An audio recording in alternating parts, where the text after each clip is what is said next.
आज के दौर में किसी बॉलीवुड एक्टर का हॉलीवुड फिल्म में काम करना बहुत ही बड़ी बात मानी जाती है, लेकिन सईद जाफरी ने यह उपलब्धि 60 के दशक में हासिल कर ली थी। उस जमाने में जब भारतीय कलाकारों के लिए विदेशी सिनेमा के दरवाजे लगभग बंद थे, उन्होंने ब्रिटिश और अमेरिकी फिल्मों में अपनी एक खास पहचान बनाई थी। उनके अभिनय का लोहा न केवल भारत ने माना, बल्कि सात समंदर पार भी उनकी कलाकारी की जमकर तारीफ हुई। 8 जनवरी 1929 को जन्मे सईद जाफरी को बचपन से ही अभिनय का शौक था। बड़े होने पर भी इसी शौक को पेशा बना लिया। अपने करियर की शुरुआत उन्होंने ऑल इंडिया रेडियो से इंग्लिश अनाउंसर के तौर पर की थी। उनकी आवाज़ में एक अलग ही ठहराव और असर था, जो लोगों को तुरंत अपनी ओर खींच लेता था।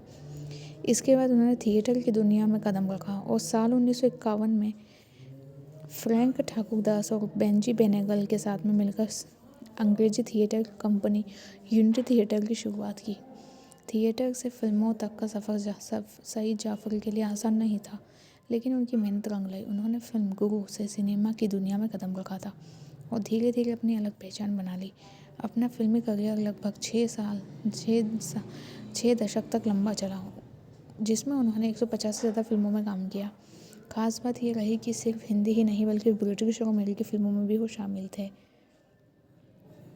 हॉलीवुड में Saeed Jaffrey the will be conspiracy, the man who would be king, sphinx और अपास टू इंडिया जैसी फिल्मों में दमदार भूमिका में दिखाई दिए।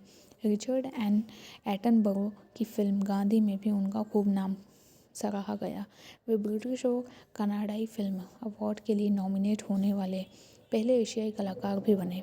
ये अपने आप में एक बड़ी उपलब्धि थी, लेकिन पर्दे पर इतनी कामयाबी के बावजूद सईद जाफरी का निजी जीवन काफ़ी उलझनों से भरा रहा।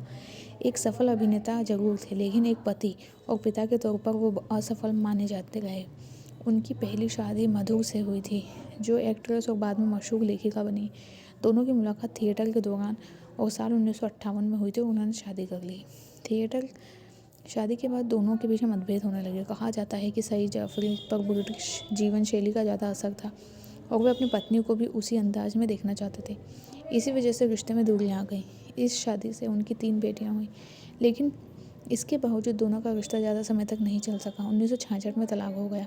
तलाक के बाद सईद जाफरी एक विदेशी महिला के साथ रहने लगे, लेकिन बाद में उन्हें अपने इस फैसले पर गहरा पछतावा हुआ। वह खुद को अपनी पहली पत्नी और अपनी बेटियों का दोषी मानते रहे। एक इंटरव्यू में उन्होंने इस बात को स्वीकारा कि करियर की दौड़ में उन्होंने अपने निजी रिश्तों को नज़रअंदाज कर दिया।